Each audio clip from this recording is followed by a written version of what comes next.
Hola, Ah, buenas tardes. Nosotros somos el equipo número 5 de la clase de electromagnetismo y vamos a exponer acerca del ladrón de Joule. En nuestro índice se puede apreciar lo que vamos a abordar durante esta exposición. Vamos a ver qué es el ladrón de Joule, cómo funciona, algunas de sus aplicaciones y un video explicativo. ¿Qué es el ladrón de Joule? Es un circuito bastante sencillo que fue publicado en 1999 por la revista Everyday Practical Electronics, bajo el nombre de Joule Diff.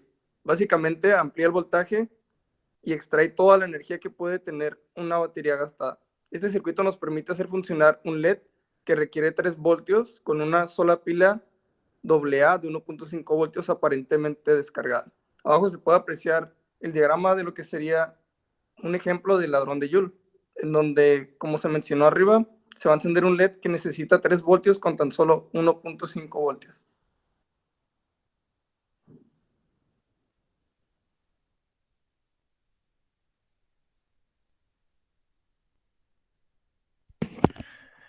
¿Cómo funciona? Este pequeño artilugio transforma la corriente continua que produce una batería en corriente alterna para aprovechar su campo magnético.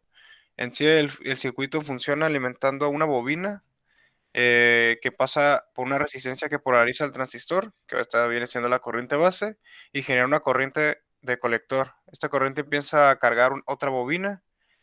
Después de un tiempo de cargar la segunda bobina, el campo magnético asociado a esta empieza a ser más grande y en sentido contrario al circuito anterior, a la de la bobina 1, y el voltaje colector emisor empieza a crecer. Cuando esta bobina se carga, bloquea la salida de la energía y produce un pico de voltaje negativo en la base, en la bobina 1. Esto hace que se encienda el LED y esto va a continuar hasta que se descargue esta bobina, la bobina 2, y el LED se apague.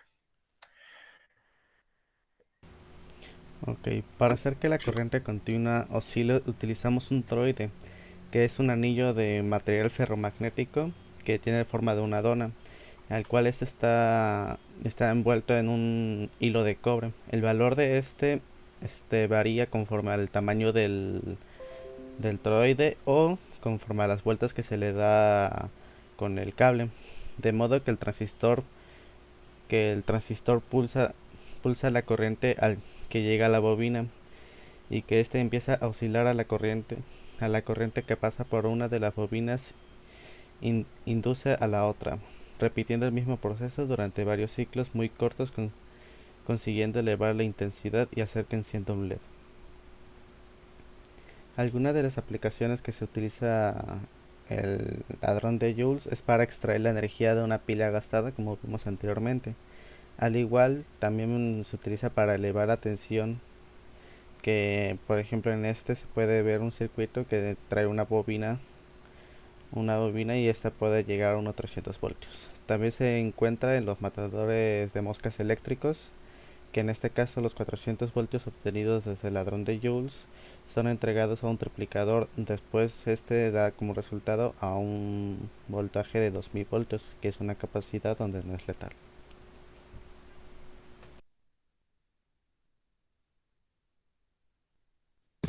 Ahora, ahora vamos a presentar un video. Permítame. Hola, buenos días. Soy Esteban Román Vázquez y en esta ocasión vengo a presentarles un experimento para la clase de electromagnetismo, el cual viene siendo un ladrón de Julius. Eh, Probablemente mis compañeros ya les habrán explicado lo que es, pero en resumidas cuentas, un ladrón de Julius es un aparato que drena una batería y amplifica su voltaje.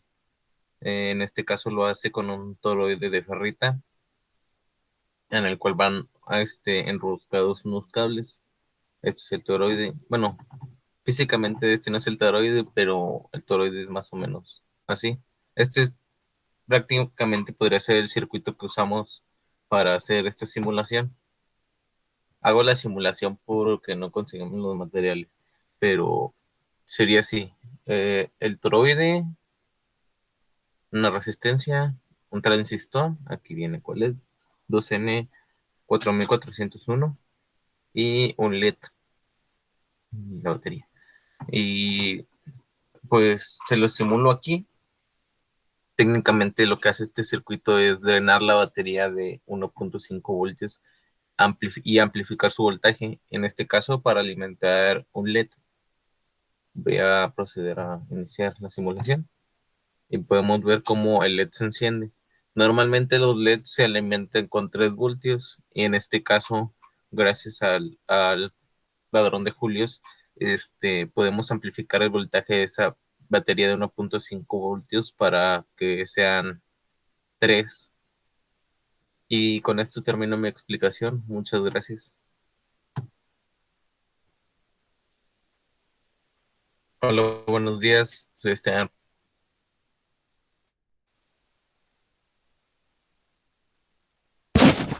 Esas serían nuestras referencias y es todo por nuestra parte. Muchas gracias por su atención.